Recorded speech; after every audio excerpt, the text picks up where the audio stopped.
Have you ever tried to surprise your friend? Sometimes we try to give our friends something they need, but it causes them trouble along the way. Alan A. Milnet shows us how Winnie the Pooh and Piglet tried to surprise their friend Eeyore the donkey in the Pooh storybook. One day in the snow, while Eeyore was out for a walk, Pooh and Piglet were looking for some wood to build a house for Eeyore because they believed Eeyore didn't have a house. Pooh and Piglet came to a beautiful open space where no wind could reach them, and they found the perfect pile of sticks. So they got straight to work.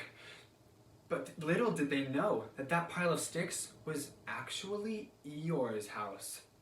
When Eeyore came back from his long walk, he couldn't see his pile of sticks anywhere. Thankfully, Christopher Robin was happy to help. "Come on," said Christopher Robin, and off they hurried, and in a very little time, they got to the corner of the field by the side of the pine wood where Eeyore's house wasn't any longer. "There," said Eeyore, "not a stick of it left. Of course, I've still got all the snow to do what I like with. One mustn't complain." But Christopher Robin wasn't listening to Eeyore, he was listening to something else. "Can't you hear it?" he asked. "What is it? Somebody laughing?" "Listen." They both listened, and they heard a deep, gruff voice saying in a singing voice how the more it snowed and the more it went on snowing, and a small voice tiddly-pumming in between. "It's Pooh," said Christopher Robin excitingly.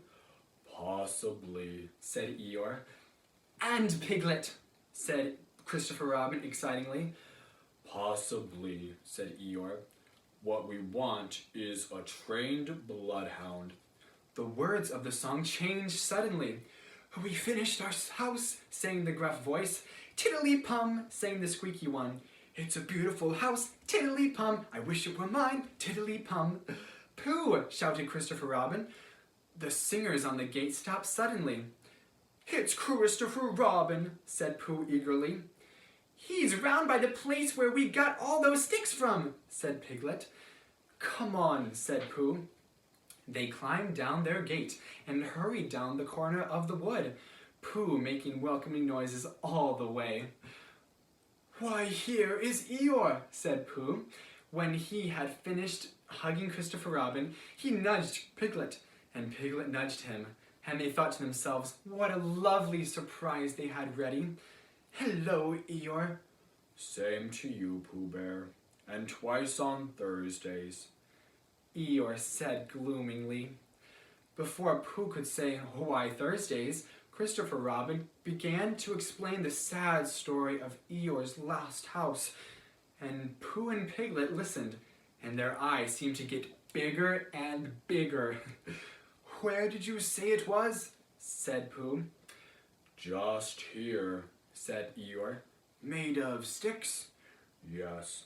"Oh," said Piglet. "What?" "I just said oh," said Piglet nervously, and so as to seem quite at ease, he hummed tiddly-pum once or twice in a what-shall-we-do kind of way. "You're sure it was a house?" said Pooh. "I mean, you're sure the house was here?" "Of course I am," said Eeyore, and he murmured to himself, "No brain at all, if you ask me." "Why, what's the matter, Pooh?" asked Christopher Robin. "Well," said Pooh. "The fact is," said Pooh. "Well, the fact is," said Pooh. "You see," said Pooh.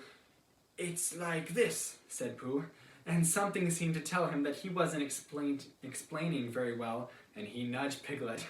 "It's like this," said Piglet. "Only warmer," he added after deep thought. "What's warmer?" "The other side of the wood where Eeyore's house is." "My house?" said Eeyore.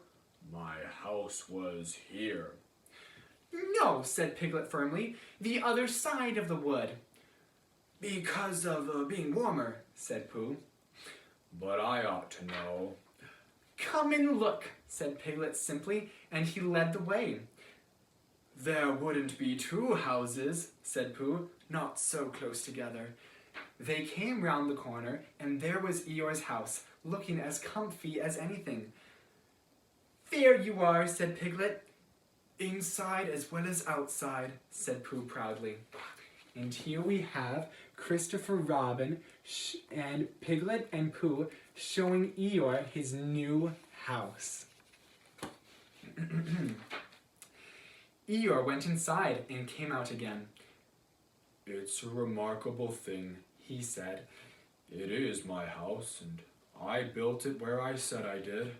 So the wind must have blown it here, and the wind blew it right over the wood, and blew it right over the wood, and blew it down here. And here it is, as good as ever. In fact, better in places." "Much better," said Pooh and Piglet together. "It just shows what can be done by taking a little trouble," said Eeyore. "Do you see, Pooh? Do you see, Piglet? Brains first and then hard work. Look at it. That's the way to build a house," said Eeyore proudly. So they left him in it, and Christopher Robin went back to lunch with his friends Pooh and Piglet. And on the way, they told him of the awful mistake they had made, and when he had finished laughing, they all sang the outdoor song for snowy weather. The best of the way home, Piglet was still not quite sure of his voice, but he sang the tiddly-tums anyway. "I know it seems easy," said Piglet to himself, "but it isn't everyone who could do it." The end.